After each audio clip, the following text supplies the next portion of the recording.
Hello, hello. Yes, we welcome you back again. This is Richard, and the channel is Physical Sciences Silver Bullet.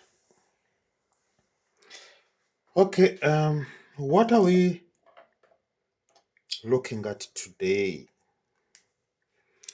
Before we proceed, I would urge you to subscribe. I won't forget to tell you this, that it is to your benefit that you click that subscription uh, button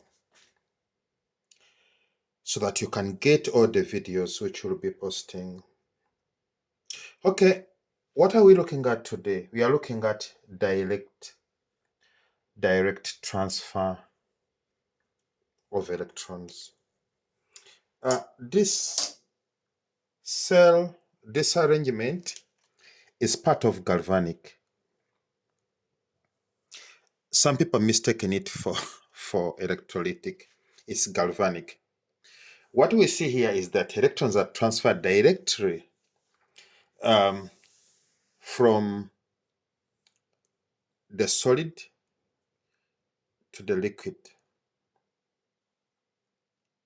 So what are we looking at here? We are given these two setups. One, we are looking at zinc strip immersed in copper sulfate solution.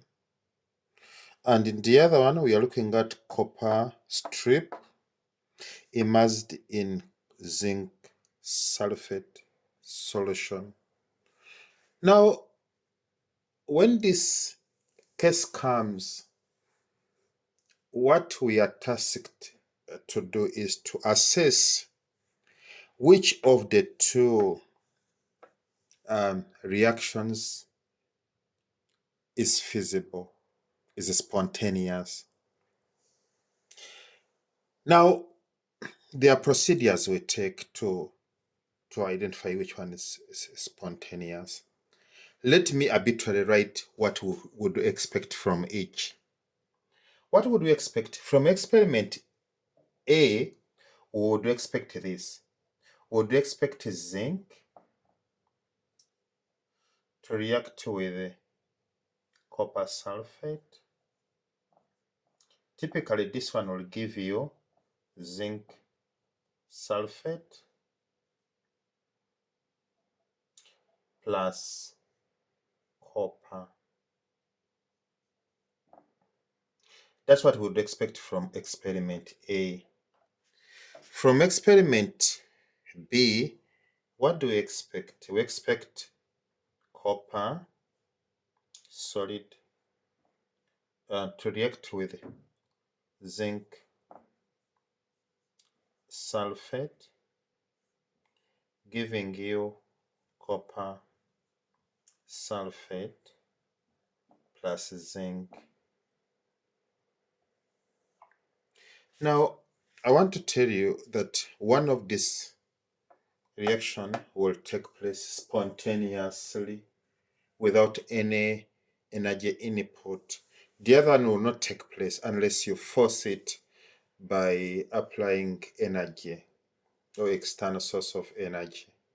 So how do we identify which one will take place? We have to go back to what we started with, identifying the anode and cathode. I told you we can go through that. We can know which one is anode and which one is cathode through two processes I told you. The first one is by observing the relative position on a table, preferably table 4b. Let us do that one first. In the table 4b, which one comes first between, because we are looking at two elements which are under comparison. We are looking at zinc and we are looking at copper. So when you go to the table 4b, which element comes first? It is zinc. So zinc, if it comes first, so it means that zinc is a stronger reducing agent compared to copper. And what does that mean? That zinc will undergo oxidation. So the reaction for zinc is expected to be zinc solid, giving you zinc ions plus 2 electrons. Okay. And our copper is a stronger reducing agent. It's a strong oxidizing agent, sorry. So it undergoes reduction. So what do we expect? The copper 2 ions will take up 2 electrons to give you copper solid. So these are the two reactions we have. So what do we get out of these reactions? We write the net. The net is going to be zinc solid. That net comes after crossing out these common electrons. So we are having plus copper 2 ions, giving you zinc 2 ions plus copper solid. So after having this net, then you have to go and find out which one of these two is this. Because whatever is this one is going to be the one which is spontaneous.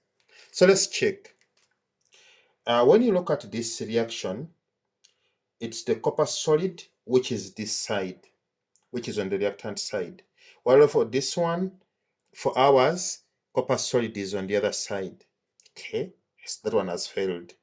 Let us also look at here. What you see here is a compound, but this compound has zinc ions. So zinc ions are on the left-hand side, which is the reactant side. And here we have the zinc solid. So what do we conclude?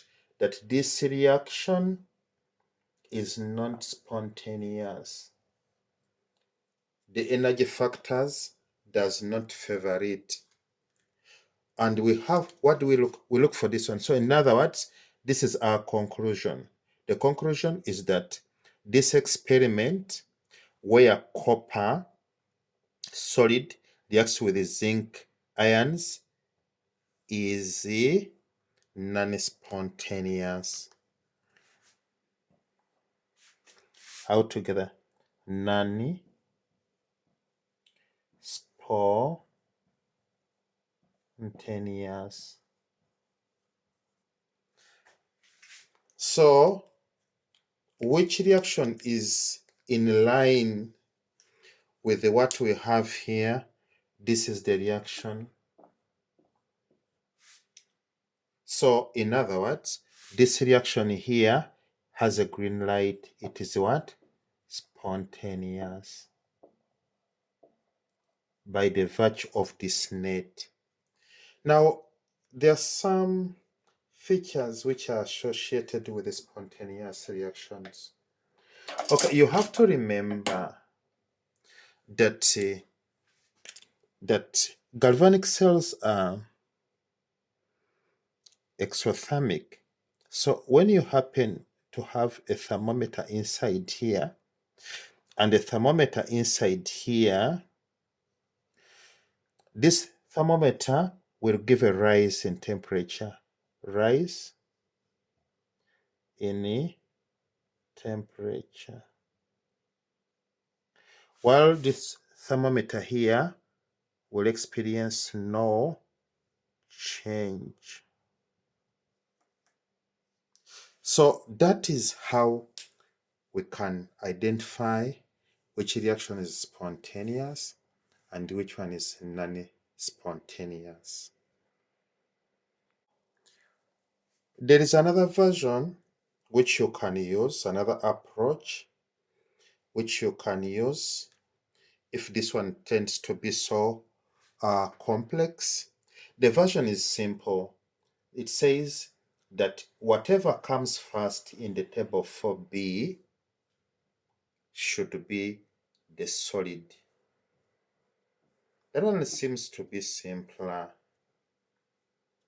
So, in other words, when you go to table 4b, what ion comes first? What element comes first? The element is zinc. So, when you have this setup, whatever you have as a solid must be the one on the top of the table 4b. That's another way we can identify the reaction. So in other words, you see this zinc of ours, remember it was the first one in the table 4b, and it's the solid which you have this side. So you can use that version as a way of identifying the type of reaction taking place. Thank you. Don't forget to subscribe.